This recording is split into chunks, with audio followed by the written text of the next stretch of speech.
Hey guys, in today's video I want to talk about my favorite manicures for 2017. I don't want to go too much in depth on each polish because I've already talked about them in my monthly manis video. So I'll link my playlist down below, but I do want to share the ones, the manicures that I loved and that I did not want to remove off of my nails. So I have a ton of polishes in here, not a lot of polishes that actually came out in 2017. There are a couple, but a lot of these are from older collections. I think there's one that is a limited edition. Sorry. And then I have some pairings here. I did quite a bit of pairing up in 2017 and I really liked what came out of the little pairs that I joined together. So I'll start off with one that I wore in the summer. This is not going to be in any kind of order. I have Julie G's Bikini, which is one that's not new and you can find at Rite Aid. This is a beautiful neon coral. It is a cream, dries to a matte. It takes 3 coats to get it opaque on the nails, which, you know, and it takes a little bit of work for you to like even everything out, but the end result is really beautiful. I think when I wore this manicure, it was smack in the middle of summer and I already had a really good tan going on. And the beauty about this polish is that it makes your tan look like 10 times better. Ugh. A pair that I adored, this right here is Caribbean Frost from Wet n Wild. This is in my project polish, and to spice or liven things up a little bit, because sometimes with project polish you have to pair them up with other things so that you don't get sick of the polish. I pulled out Green Ocean from Sinful Colors. Not a new polish. This is a polish that is quite, I want to say, quite a few years old. And it is a limited edition. I'm really sorry, but this will serve as a reminder that if you have it, go ahead and pull it out. The base of this is a green jelly base, and then it has multi-sized iridescent flakies, and the pairing of these two was beautiful. I loved how this stood up against the darker green. I also paired up Green Ocean with Purple with a Purpose from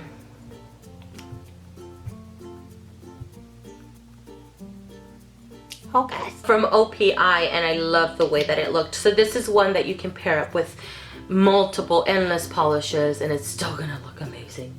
I want to use it all the time, but I don't want to finish it because I don't have a backup of this. So it makes me really sad. Kind of scary. Alright, then I have Pretty Wicked Cosmetics Mustard Yellow. I was talking about at the end of summer, beginning of fall, that I was on the hunt. I mean, on the hunt for a mustard yellow. It was so difficult to find it. And then I found this one. I had shared with you guys that I had bought this one, and a lot of you guys actually also recommended Verigo Varnish.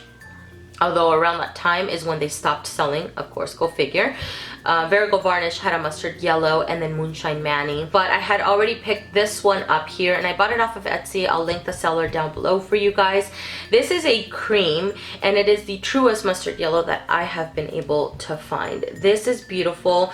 A lot of you guys really love this on Instagram, and for a good reason. You know, the color is just gorgeous. 3 coats to get it opaque on the nails, very similar to any other yellow, so not super special in that department, but super special in the color. And then another manicure that I used this one with was Orly's Blue Suede. I loved the pairing of these 2 colors together.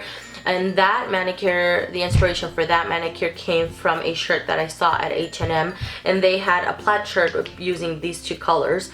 I couldn't get a hold of this shirt, so of course I turned to my trusty old manicures to satisfy my need, and it sure did. I loved how these 2 look together.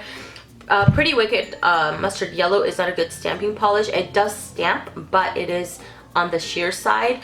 But because there's such a color contrast, this ended up showing up against this one. One that I wore in February is OPI's Got the Blues for Red. Funny enough, in February I actually challenged myself to wear a lot of reds and pinks because I had too many, shockingly, considering that I'm not a red or pink polish wearer on a regular basis. It's just not my favorite, and this was one that I had worn before and I was just not a fan of it, so I wore it in February to see if I was going to declutter it or not, and then I loved it. Loved the manicure, loved the easy application, easy 2 coats. It's not too dark, it's not too light. It is almost on the leaning on the darker side. It's not a brighter yellow, it's on the darker side. It's a really beautiful deep blue base red, and I adored it.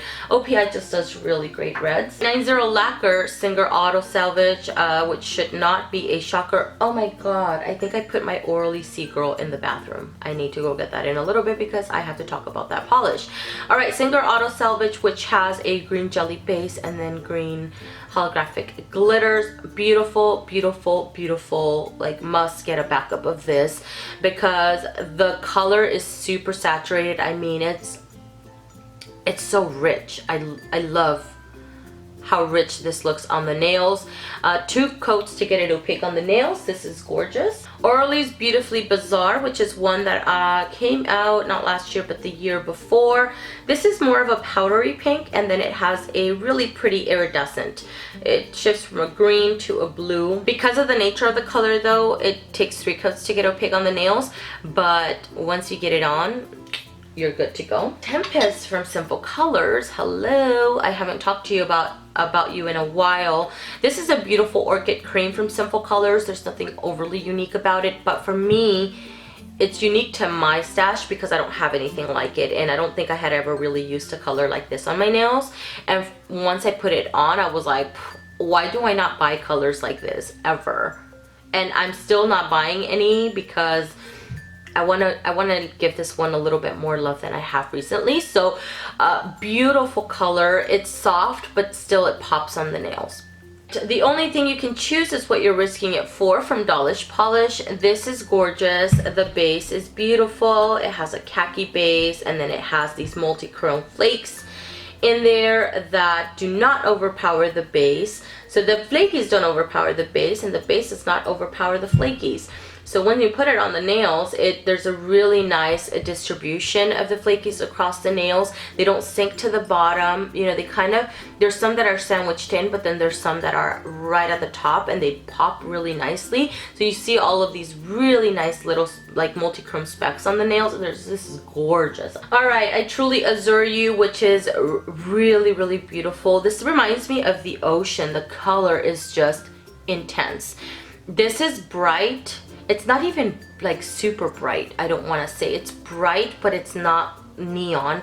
But still, when you put it on the nails, it just glows, is the best description that I can give you on this polish. Super easy application, very little to no brush strokes. Different Dimensions Maleficent, which this one right here has some multi-chrome situation going on. You get a little bit of silver, a little bit of blue, a little bit of green, a little bit of orange, a little bit of yellow. You get a little bit of everything. It's like a little buffet in this bottle. It's so pretty. There you go. All right, so you guys can see it. I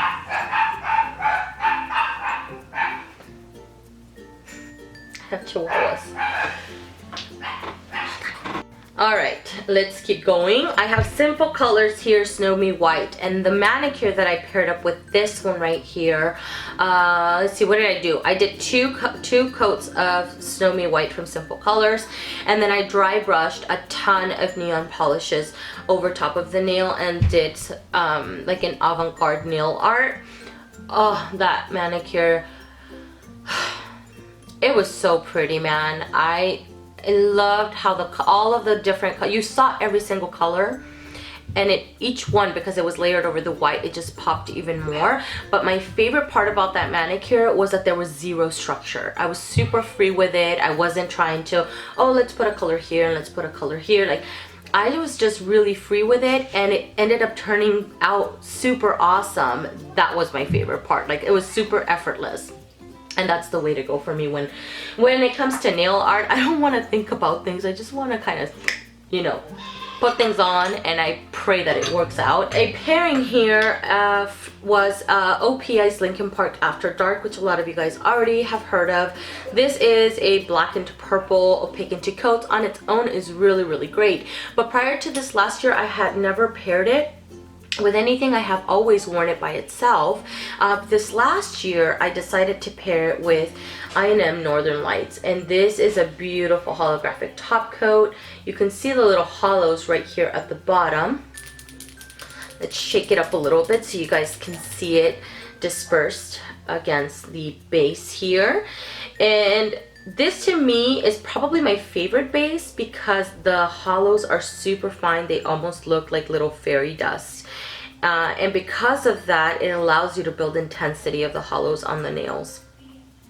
That manicure was really pretty. It was dark, but then you saw the little rainbow. Oh, the little rainbows on the nails. ORLY Sea Gurl, which is a metallic silver, but more on the deeper side. I would say even more on the pewter side. Gorgeous. I had got this one because Amanda Alexander talked about it in one of her top 10 videos, and oh my god, I loved it. I questioned it a little bit when I got it in the mail, and I was like, oh, I don't know if I'm gonna like it. And then I put it on the nails, and I was like, oh yeah, this is gorgeous.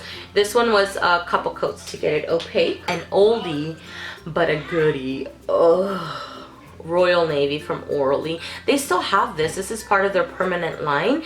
What I love about this is the vibrancy of the blue, and then you get the little, did you see the little specks right there? Is it focusing on the bottle or on my face? Ugh. That right there. Oh, so pretty. Now the base of this is a little bit more on the sheer side, so you do require 3 coats to get it opaque on the nails, but it's not a fussy formula. They're 3 very easy coats, and all of those little teal, like little shimmers in there are spread out across the nail, and they are very noticeable. This is gorgeous. It used to be an old favorite, and then I forgot about it, and then I had displayed my ORLYs on my shelf, which I no longer have them there now. I have them on my rack. So you forget about old favorites, and then I pulled it out, and I was like, ah, I remember now why I loved you so much. I mean, my bottle is down to here because I had used it so much in previous years.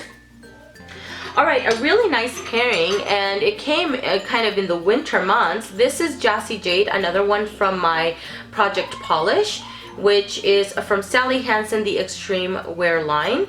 And I paired it up because I mentioned before, you know, when you're doing Project Polish, I got a pair because if not, I'm gonna get really bored. So I pulled Muppets World Tour from OPI, which is a super dense glitter. Let's see, since it's not focusing on my face, let's see if it'll focus on the polish. It's a super dense glitter, and you get some white, some metallic silver, and then some blue specks in there. And the pairing of these two was so pretty. I think I wore it towards the, like at the end of summer or something like that, but there's something about it that's kind of wintry, I think, because of this polish. So I think I'm gonna do this manicure again so that I can finish off this one polish right here. This one is If You've Got It Haunted, which is from Sinful Colors. I don't think it came out this year and this Halloween. I think it came out the year before. I could be mistaken, but this is a glitter topper, and it's in a clear base, and then you get some bronzy orangey larger hexes, then some medium-sized kind of blurple, and then some micro black and green green glitters. None of the glitters sink to the bottom of the bottle, and they all spread out the nail. I mean, you get your brushes loaded with glitter. It's so pretty. I put it over top of a similar color to Lincoln Park After Dark, and all of the glitter showed up except for the little black ones, but you know, not a big deal. I was more looking for all of these little colors right there, and it looked really nicely. So good job, Sinful Colors, on that polish. And then lastly, I almost didn't put this one in here because I've talked about it a lot and I hate sounding redundant, but this is China Glaze Don't Let the Dead Bite. I've loved this polish since last year, but I didn't do a favorites mani of 2017 last year, or 2016, so let's talk about it again. This right here has a pink fleshy toned base and some red metallic glitters. This is gorgeous. I mean, it's gorgeous. I love this. Again, another one where the glitters in the bottle will sink towards the bottom, but once you shake it up and go in and apply it on your nails, you get a really nice distribution of the glitters across the nail, and none of them, for me, none of them stick up. They kind of sandwich in and kind of layer over top of the base really nicely. I think a lot of it, what I like is the base. I mean, I love the glitters, but the color of the base is perfect for my skin tone. This fleshy tone pink is perfection. If I can find one that has no glitter in it, oh my god. That's everything, guys. That's all the manicures that I really enjoyed in 2017. I hope you guys enjoyed this video. Thank you guys so much for watching, and I'll see you guys in the next one. Bye.